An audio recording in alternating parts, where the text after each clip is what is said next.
So back in my younger days, I was somebody who was extremely shy. In my school days, I wasn't even able to speak in front of a classroom. I would go up to present something and this really pissed me off deep down. I hated this way of living.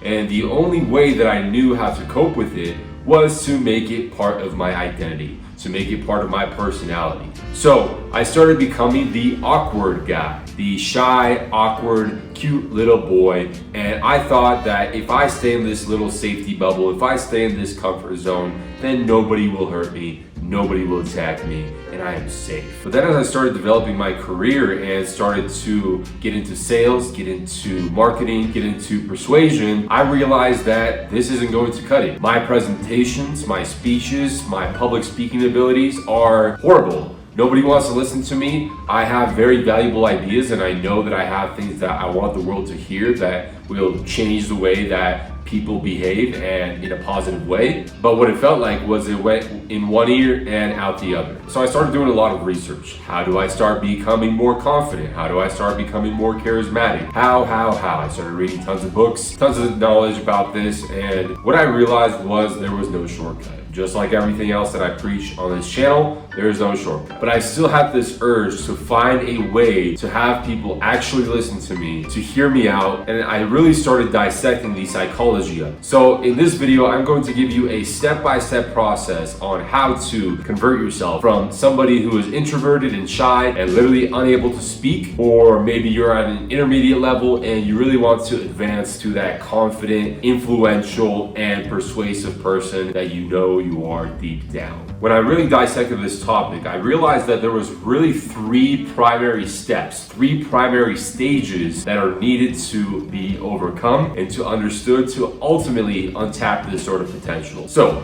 part one, perceived status. Perceived status is something that we all know and can understand, but through this modern world, we often put perceived status as a form of judgment. But this judgment of perceived value and perceived status is oftentimes masked as equality, as let's all be equal and let's not put anybody above status. But we all know that person that can walk into the room, light up the room, and everybody just wants to listen to them. They all just want to turn their head and watch this person watch every single move. So I actually believe perceived status is not something that we should try to get rid of as human beings. Rather, we should learn to tap into. Now, the common misconception about perceived status is that it is only if you have accomplishments. But I would actually argue that. I would say there are two forms of perceived status. That is either accomplishments or perseverance. And let me elaborate on those. You see, when I started getting into influence, when I started getting into entrepreneurship, I often actually envied a lot of men out there that wouldn't want to listen to me. I felt like I had bright ideas and I wanted to share them with them, and they just wouldn't listen to me. And when I really started developing myself, I realized that people that don't listen to you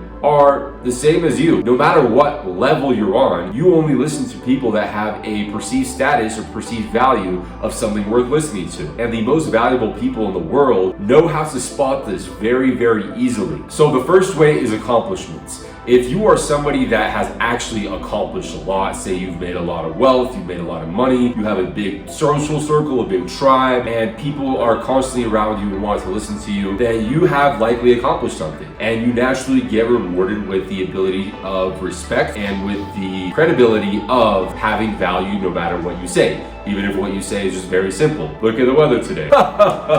So this is the most authentic and raw way to actually achieve the ultimate respect and gain the respect of persuasion and influence. This concept of social proof is one of the key fundamentals of influence. Social proof is within sales. Social proof is within marketing. Every commercial that you watch, every movie that you watch, every advertisement that you watch, the hero always has some sort of social proof.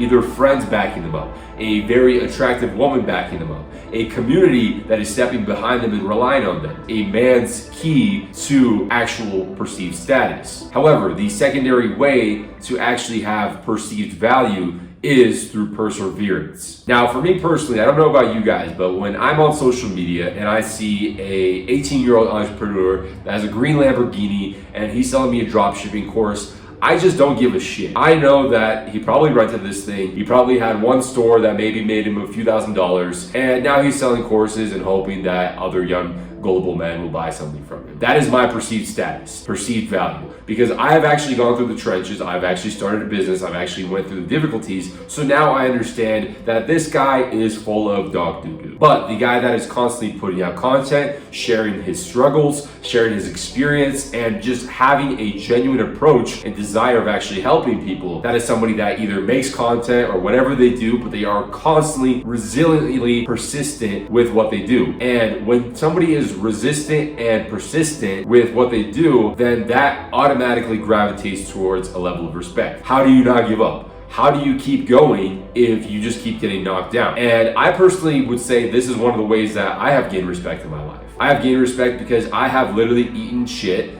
many times, and I have gone back up, and I'm still going, and nobody's gonna stop me. And that is a prime definition of what we inherently are as men in the world, is we are on a hero's journey.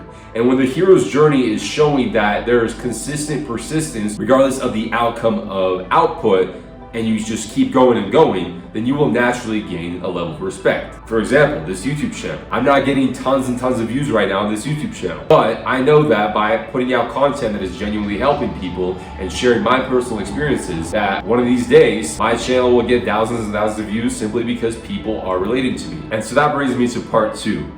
Being versus acting. Now, as I've gone through this self-development journey, as I've started reading books, I went through the pickup community of finding ways to actually communicate with women. I went through ways to actually communicate on stage, become a public speaker. One of the main things that I realized is there is no way to fake it. There simply is no way to fake it. It is spotted instantly. If somebody is in their senses and actually conscious, they're going to smell the fluff right away. So the key difference between acting versus being is, are you somebody who just acts and looks for the techniques? What is the way that I say this? What is the fix? What is the solution? What is the one thing that I can say to the girl to make her sleep with me? What is the one thing that I can say to the person that is going to help me lock in the sale? What is the one thing that I will say to the crowd that will make me more influential? This is the TikTok mind. The TikTok mind is essentially the mind where you just want the quick fix. And you've probably all heard that uncomfortable truth before. It has been said many times, but the reality is, in order for you to have the difference of being an actor versus being somebody who just is, I really believe there is a formula that will move you from the acting into the being. So the formula of being is somebody who believes that they are now a different person.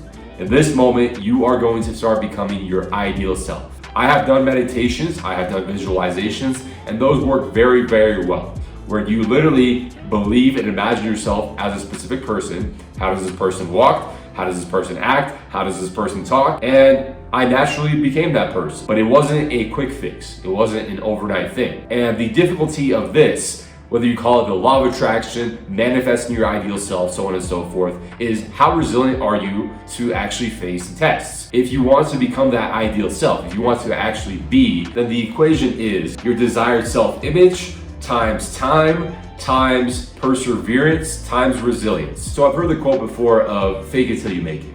Well, no, it's actually fake it until you become it. And it's not necessarily faking it, it's being it. How do you be it? You need to understand the qualities of the person that is being. And part 3 of the puzzle is listening versus ego. This is one that is constantly overlooked. I believe this is an esoteric approach. There's tons and tons of spiritual texts within the concept of listening twice as much as you speak. Now, this is very important to influence, because not only will you benefit more from listening twice as much as you speak, whether you're in a sale, whether you're trying to persuade somebody, whether you're trying to land a job, but what happens when you listen more than you speak is you actually start to learn about your personal patterns, your personal behaviors, and you can start being the observer of your ego. You see, the people that try too hard to be influential, the people that come into the room and believe that they know it all, are the people that resist it the most. We can naturally, as people, agree that that's the guy that's cocky, that's the guy that believes he's always right. I would much rather listen to the guy that is willing to listen to me and really feel like I am being understood at all times. You see, the most influential people in the world, they listen to feedback. The biggest companies in the world, they take reviews and they literally soak the reviews into their product in every single moment they possibly can. So understanding that you don't know everything and you will not know everything will give you the ultimate key to becoming more influential. By listening to the person on the other side, by having a genuine conversation and muting your mind and really understanding their perspective, you will unlock a sense within yourself that is going to show you that by having a compassionate understanding of somebody, by having a heartfelt connection with somebody, you now have genuine relationships. Your clients are now more genuine. Your relationships are now more genuine. And this should be the main focus and the main aim when it comes to persuasion and psychology. There is a lot of dark influence tactics where you just want to manipulate and grab from somebody, but everything in this life has a consequence. And so why not have the ability to influence and persuade people in a way that actually changes their lives? And why not make it a win-win? I believe we have a lot of programming that makes us believe that there can only be one winner. There can only be one person that wins and the other person has to lose. And I think the people who have really mentored me in my life, my most influential people in my life, have been people that really genuinely understand my stage and don't put themselves above me. So I hope you guys enjoyed this video, and if you did, make sure to give it a like and subscribe to my channel if you agree with the concept of making influence genuine again. And I will see you all in the next one. Peace.